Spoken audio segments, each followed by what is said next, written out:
Good evening, everybody. This is your favorite aspiring classicist here, a wandering author, reminding you that we're all the authors of our own lives. As always, my message remains the same. Spend less, live more, earn your freedom with frugality.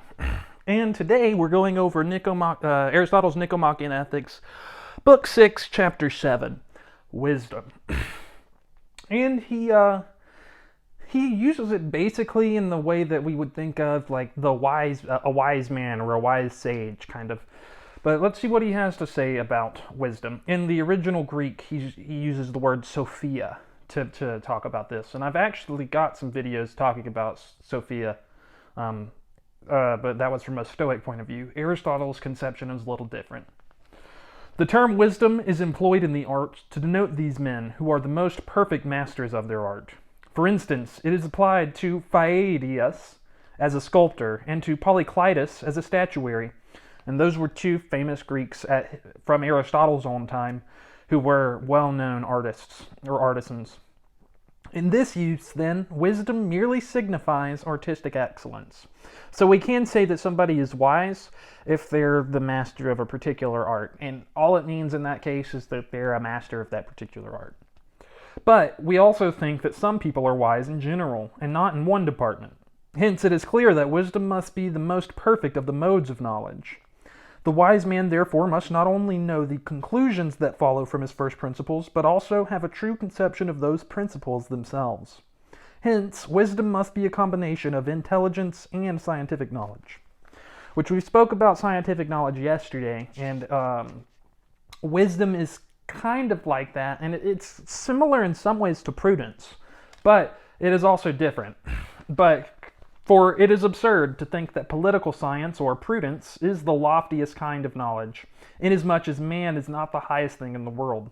So remember, prudence is a type of practical wisdom that involves human affairs, how we handle ourselves in everyday interactions with people.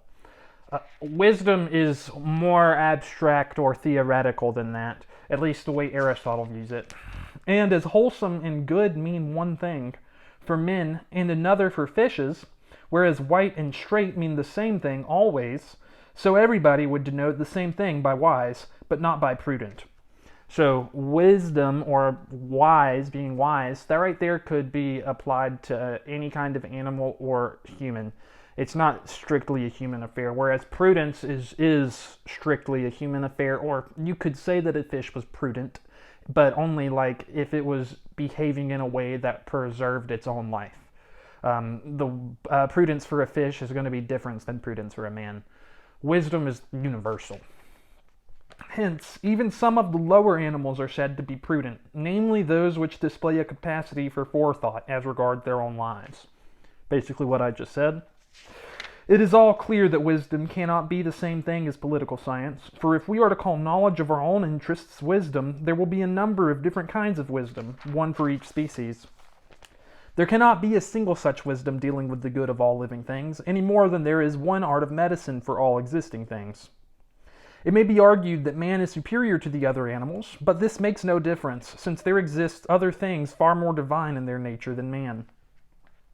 But even for more things that are more divine than us, wisdom is going to be the same universally. These considerations therefore show that wisdom is both scientific knowledge and intuitive intelligence, as regards the things of the most exalted nature. This is why people say that men like Anaxagoras and Thales, which we have a video on Thales of Miletus, one of the original philosophers. This is why people say that men like Anaxagoras and Thales may be wise, but are not prudent, when they see them display ignorance of their own interests. So we all know that somebody could have all the book smarts in the world, but that doesn't mean that they really know how to act in the real world. I'm an example of that. It appears that Aristotle felt the same way about Anaxagoras and Thales. And while admitting them to possess a knowledge that is rare, marvelous, difficult, and even superhuman, they yet declare this knowledge to be useless, because these sages do not seek to know the things that are good for human beings. So those philosophers, Thales and Anaxagoras, they were thinking about like universal, like basically what we would call today like physics or something like that.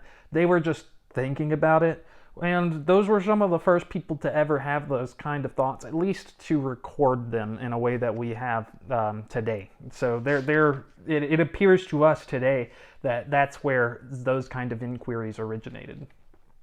Prudence, on the other hand, is concerned with the affairs of men and with things that can be the object of deliberation. For we say that to deliberate well is the most characteristic function of the prudent man. But no one deliberates about things that cannot vary, nor yet about variable things that are not a means to some end, and that end a good obtainable by action. So prudence is specifically about actions, remember, making versus doing. Wisdom is something that's more theoretical. And a good deliberator in general is a man who can arrive by calculation at the best of the goods attainable by men. Nor is prudence a knowledge of general principles only. It must also take account of particular facts, since it is concerned with action, and action deals with particular things. This is why men who are ignorant of general principles are sometimes more successful in action than others who know them. For instance, if a man knows that light meat is easily digested and therefore wholesome, but does not know what kinds of meat are light, he will not be so likely to restore you to health as a man who merely knows that chicken is wholesome. And in other matters, men of experience are more successful than theorists. So, prudent people can be more successful in real life than wise people. But wisdom is still an important virtue. Aristotle, I would consider to be a wise man. And prudence is concerned with action, so one requires both forms of it, or indeed knowledge of particular facts even more than knowledge of general principles. Though here, too, there must be some supreme directing faculty. So wisdom deals with universal principles. It's what a theorist might have. Literally, the wise men. Thales of Miletus is one of the original 7 wise men. Those are all great examples of people that have Sophia, or wisdom. Prudence is related to your day-to-day actions. But that's all I've got for you guys today. I actually am going to do another video on Aristotle tonight.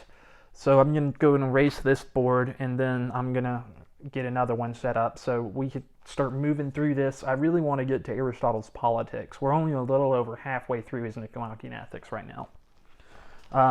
But I will see you guys again soon. What are y'all doing in order to inspire, uplift, and empower your local community today? Because this world isn't changing unless we all do our part, and you can count on me to do mine daily. Until next time, I love y'all.